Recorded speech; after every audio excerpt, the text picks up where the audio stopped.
We got to dig a hole today, and we're worried because we think there's power down here. We got a water leak. We got to get to it somehow. And I'm not about to pay those outrageous rates for hydro excavation. It's $400, $1,000, $2,000 every time I call these guys. It's an expensive piece of equipment, but I'm going to show you how to do it with nothing more than a Harbor Freight pressure washer and a Harbor Freight vacuum. We're going to start sucking this hole, and it's going to look clean. Check this out. Every time the customer turns on the water here, it starts bellowing out with water. We don't know what's going on, but we're going to get to it.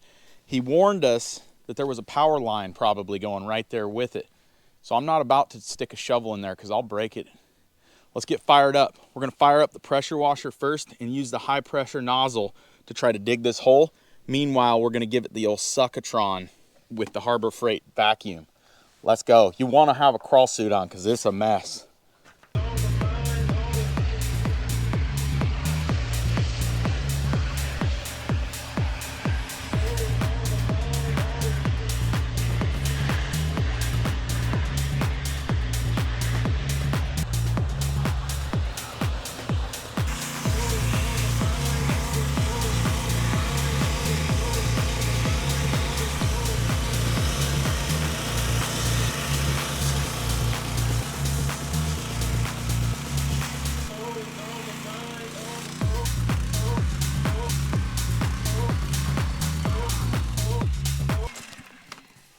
Just like that, guys, we went from not knowing anything to knowing so much. We've got a 3/4 PVC ball valve here on a T.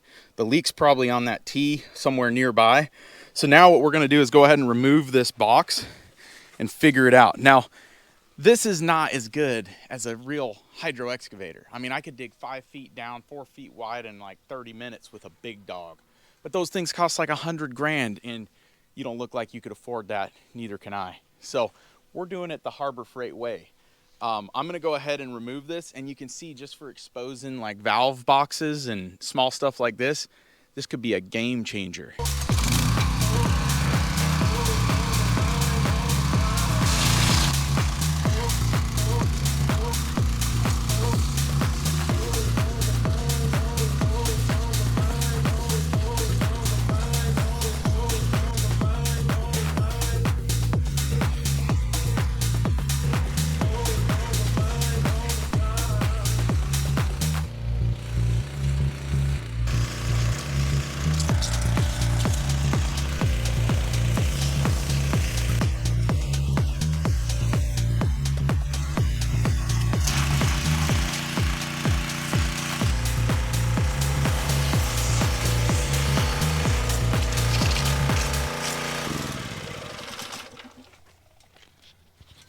How long did that take, Caleb?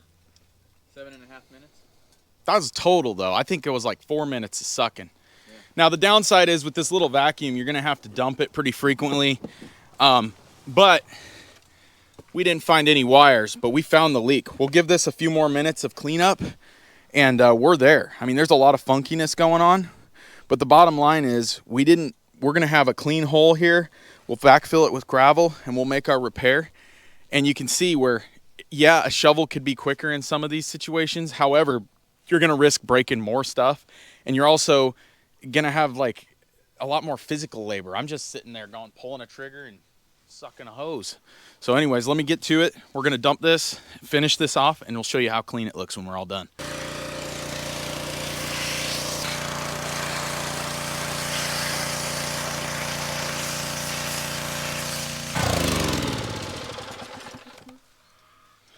All right, folks, there you have it. There is your budget hydro excavation setup. Now, for small repairs like this, look at that. We got clean pipe to work on. This is just a dead end over here. And, you know, we've determined that this is no longer active, so we're just going to go ahead and cap this line off.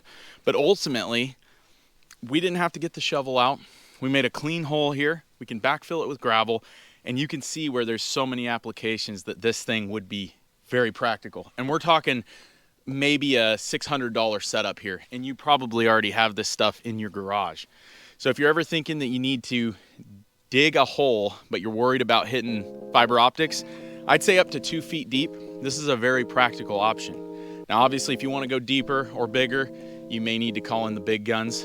But I wanted to share with you my little precious invention here. I didn't invent anything, but we did come up with the idea, and we put it to use, and it's becoming very practical in the American plumber arsenal. So I hope to see you on the next one. I just saved you thousands of dollars. I think you better subscribe. You owe me one, and if not, that's okay. But we'll see you on the next one. I have a feeling you're gonna come back because you won't believe what I got coming up next.